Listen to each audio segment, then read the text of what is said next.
Hey everyone, welcome back to the Energy for Sales podcast. Tim Hooper and David Oliphant, your host, where we believe if we're not having fun in sales, we may be doing something wrong. In fact, we are. David? Absolutely. We are doing something wrong. Sales should be fun. Life should be fun. Tim, good morning. Good morning, man. It's good to be back in the studio, Energy for Sales studio, and delivering content to rising stars. Rising sales professionals, helping sales professionals accelerate up their game every day. I'm excited to be here with you, man. Same here. It's been a good week. We've had some good collaboration throughout the week. Here we are, podcast day. That's right. Well, man, as every 30 days is so, we run up on the end of a month, or every 90 days, end of a quarter, or every 180 days, end of a half of a year. We always have deadlines in our sales pipelines. We have deadlines in our lives, and there's so much default human nature that comes through in our personal lives and our professional lives. We were talking about timing and closing the deal, and how a lot of times we forecast improperly simply for the fact that we didn't do enough discovery or proper discovery, or maybe be on the right side of the table. So David, take us away on your thoughts and some of the things we talked about this week in coaching. Yeah, thanks, Tim. We've talked on this subject, and it touches a lot of different building blocks that we've discussed. Getting on the same side of the table, deeper discovery, and timing is just one that stuck out to me this week as we get to the end of a month and a quarter, and salespeople are asked to commit what's going to be in for the month, what's going to be out. The exercise should happen on a weekly basis. It tends to wait until the last few weeks of a quarter.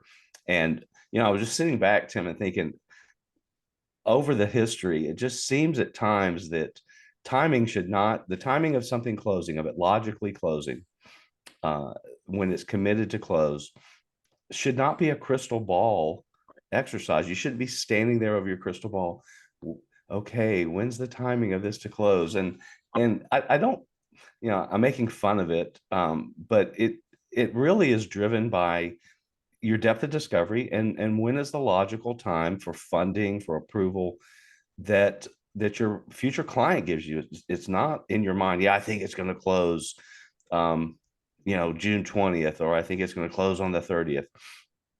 When you hear those statements, when you make those statements as a sales professional, you need to really back away from it. You need to understand deeper what that decision-making process, what that budgeting process looks like. And again, it's from the beginning. It's from the beginning of the discovery. How do you folks typically procure things? What's that process look like? Do you go to a board? And when you go to the board, do you ask for money? Do they have money? Yeah. Are you budgeting? And so that's kind of where my mind's been this week as we've gotten closer and closer, and today being the last day of a month and a quarter. So that's just where my mind went. Tim, you brought up some great perspectives throughout the week as we've talked about this. So what are your thoughts on that? Yeah, man. The base of this is our pillar of discovery, right? And we, in our sales professional accelerator, we teach discovery is a continuous process, right? It's not just the pre-call discovery. It's not just the visit discovery, client visit discovery. This is throughout the whole life cycle of the buyer's journey. And discovery done properly is when we see ourselves physically on the same side of the table, as you mentioned. And if we don't feel like we are, or if we feel like there's some guesswork involved, listen, if we're talking to somebody who tells us, I don't really know when we're going to make this decision, then we might not be talking to the actual decision maker. Probably not. So that should inform us to, hey, who's joining you in this decision? Get more buy-in internally with them. Understand. And like our buddy Justin Cook always likes to say, if I don't know, I ask. So instead of hoping, right, that it's going to close this month, or they seem urgent, so we just draw a prediction, put our finger in the air, whatever, it's staying calm, keeping our emotions in check as a sales professional, steering away from the happy years and saying, so help me understand, Like, what's the logical progression of this? Do you have the internal resources allocated for this? Do you have the budget in place? Like, how do you make those purchasing decisions? Like, asking enough questions to understand, yes, we have approval for procurement. Yes, we have approval for this. Yes, it's going to happen. In fact, we got to have it. And then also, so what happens if you don't take action on this? Well, this is all going to break loose. We're not going to be able to provide. So now you understand, you're starting to gain that temperature of where they're at. So you're telling me that by June 30th, you guys are going to be placing the order. And so as we progress here, if I don't hear from you by, the 15th that things are in order, like, I need to be able to, communicate to my company for resource allocation to make sure we can handle whatever it is, right? And whether you're selling widgets or whether you're selling a service, at the end of the day, we have to allocate human resource, we have to allocate production floor space, whatever it is. We serve ourselves as sales professionals, we serve our company better when we just simply ask more of those planning questions. And what it does for us is it helps us to keep emotions out of it and just understand their journey. Because at the end of the day, why would I go and have my company build pipeline predictions resources around a hope? So, and it kind of goes back to what you always like to say, David, it's either a pipe dream or it's a pipeline. This really has to do with that. If you're building a true pipeline, you need to think, let me get some form of time. When we set goals in our lives, we always say, have a time when you're going to commit to having this done. Why? Because if you don't, you're going to continue to give yourself an out. And you're not giving yourself the out. You just happen to give yourself the out because other people and other pressures of life are forcing their way in. And unless you put a time on something, it'll continue to take the back burner. Same thing in sales. And the other thing is this, maybe a buyer needs to make a decision, and unless you help them put a time frame on it, then it's just going to slide around as well. Or they want it by a certain time. They don't really know if that's when it's needed. But by you asking and saying, I really need to understand this, who else is making, then they're going to, you know what, let me reach out to so-and-so so I can get you that information. So you may be helping a junior level person at your prospective client get more insight themselves and feel more informed themselves. So you got to think, we have to think more partnership. We have to think more planning. So anyway, that's where my head space is, David, on it. It's just take the emotion out of it, ask more questions. If I don't know, I ask, and don't be afraid to ask those timing. And there are harder questions to ask, I think, historically coaching salespeople, but it's so much better when you do. Well, the key, and you touched on it, is to take the guesswork out of it. It should not be a guesswork. You should know. Now, look, the reality of it is things change. Had a scenario a decade ago where a CFO was going to sign and make a decision on a Friday. Instead, took the day off, going to make the decision on Monday, was cleaning out gutters, fell off the ladder. The deal didn't get signed for 3-4 months. Now, those things are going to happen. We have to mitigate them as much as possible, but taking the guesswork, getting the crystal ball, and as a sales professional, I would rather see someone share, David, I don't have a good feel for what the timing is, and then that we can go and game plan, that we can go and discover, that we can start the process of discovery on that over again. But just say, yeah, I've got these 3 deals and I'm putting them all in for this month, and then you come around to the 29th of the month. Yeah, they're not going to close. Okay. That's all right. It happens. So couple things, sales leaders out there, give your team that bandwidth, that open place of communication to share their hesitations or their fears that something may not be coming to fruition. If you're such a hard driver, I think, and without having any form of emotional intelligence to understand things can happen or come up, like, I think we have to be better with the data as sales leaders, but I think we have to give our people that open place to say, I don't have, like, what's your gut on this? So David, a couple of things we've coached around, and I love one of the podcasts we did before, probably need to freshen up and do it again, is contingency coaching, right? As a sales leader, all right, help me understand what are all the things that could happen that would make this not close, or what are the potential that they won't be working with us. Then you have this whole area of gaps. I haven't really thought about that. Well, who else are they talking to? What's actually driving their decision? Who are they currently working with? What's their what's our competitive landscape? Who's the competition?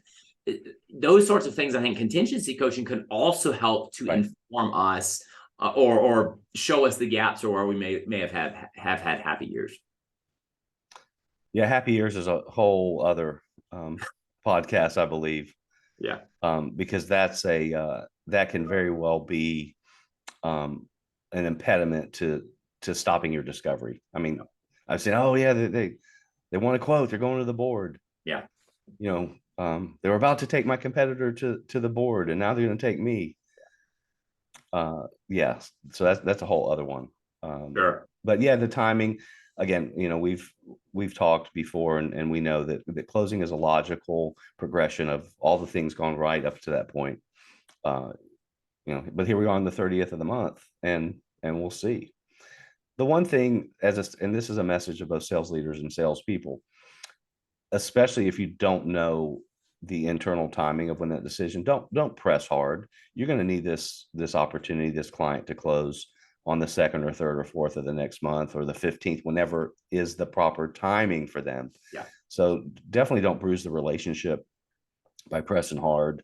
You know, I believe it was watching Simon Sinek about really getting on the same side of the table and connecting. It's like, I don't care about you hitting your number. Like, as a buyer, I don't care about that stuff. I care that it's the right solution for my organization, and I want to invest in it. So, you know, we've all seen some things in the past. Most of us have seen some things in the past. Hey, I'm one opportunity, one close away from a cruise. Oh, and still, I don't care. I had a sales professional do that. And again, it depends on industry, but it still happens, David. And I have to sit back and say, you just made me feel bad. And people don't want to continue to work with people who make them feel bad. And so people are not going to be in a long-term relationship with somebody who's a high pressure. Jack Daly, back to classic Jack, he says, people love to buy, they hate being sold. And when you come in with pressure because some sales manager didn't know how to filter the pressure from corporate, so they breathed it down into the sales rep. So sales rep breathes the pressure down on the client. I'm telling you what, I have heard in the marketplace, oh yeah, they threaten. I've had clients tell me as I won business away from a competitor, they threatened me. Whether it was some dollar amount, whether it was some level of partnership, or whether it was some timeline, it was all saying to that customer, your decision to buy is more about us than it is about you. That will never put you on the same side of the table. I know I have a glare back here. I'm kind of struggling with it. Well, I think the sun is glistening off your it knows. Cheek, but it is. You know what's interesting on that? I was with an organization once a long time ago, and to combat that type of mentality of pushing so hard the last couple of days of the month, we had instead of a calendar month, we had a 4-week, 5-week. And that way, we're pressing a little bit about the 25th, 26th, 27th of the month. And at the 29th, our month is closed. We're free and clear. We're into the next month. And our competitors are pushing them. So there are some creative ways to get away from that. But it does belong with the mindset of don't be pressured. You know, it seems to me the entire pressure always is going to go back to the strength of your pipeline and how much you really have. And, you know, you shouldn't really desperately need any one opportunity to close, you know, to make a month or a quarter or a year. So there are a lot of factors at play. But And again, through your discovery of understanding their timing, yeah, and someone might think that, okay, hey, we got a verbal, great. That means I'm going to go put it into the budget for 2024. So you're happy, you think it's closing because you don't know what the process is, and you're going to get a signature, and it's going to be 6 months. yeah. So it goes back to that alignment, getting on the same side of It's the table. also Really, it's also the Hochstetter law that we talked about, David. I think that you guys like go look this up. I'll put the link in the comments of this podcast. But the Hochstetter law is, the Stoics quote this quite regularly because it's all about being in equilibrium in your life. And the Hochstetter law simply says everything takes longer than you plan. Think about your own personal life. Things take longer than you plan. Yep. So when somebody gives you a date, just abide by that law, respect that law, and share or maybe ask questions around. So what are the chances that this slides out another quarter? What are the chances? Is it likely? Oh yeah, we've been trying to pull the trigger on this for 3 years, and I'm pretty sure this is going to happen. But this kind of takes this project that I'm working on seems to kind of keep taking like lesser priority than okay. Well, right away you can pretty much discount that opportunity by 90% and give it a 10% closing ratio. So properly weighting your pipeline is important, but respect the law, respect what happens, and that's where I think we have to ask more intelligent questions and respect the data. But to your point, David, we cannot get into that rush. And here's the other thing I want to mention: get closing the deal.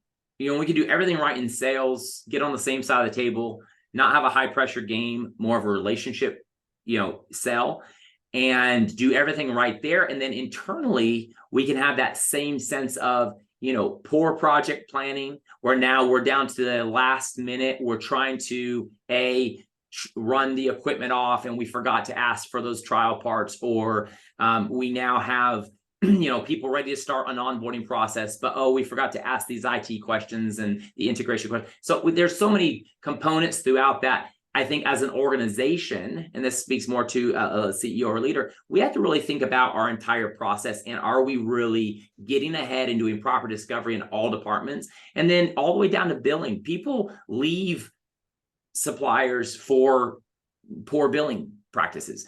And so the same thing goes if you have that hard stance of this was due, you're late, we're going to penalize. Like, understand too, like, listen, I'm not saying don't go collect, and definitely hold people to the terms of the contract. But at the end of the day, is your system and process well oiled?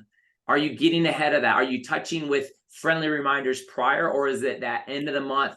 Oh no, I'm looking at the AR. These are getting old. I'm going to call this customer and get really anxious on them to give them a hard press to get this in, when we could have been doing those friendly touches earlier on had we built a better system and process. So again, just throughout the life cycle of a client and all the touches within our entire organization, I think as leaders, we have to think about this, not just from a sales standpoint, but throughout the whole buyer journey. Because as they exit or as they finish whatever it is, project, or if it's maybe a perpetual, whatever, there are touches throughout that I think we have to respect the same thing, understand times. And also sometimes I find we fall down when we didn't clearly state what the time was. When we anticipated delivering something, we have to have this, and this in order to deliver by here. And so those things are all important. Again, it's communication, it's ask the tough questions, it's seek clarity.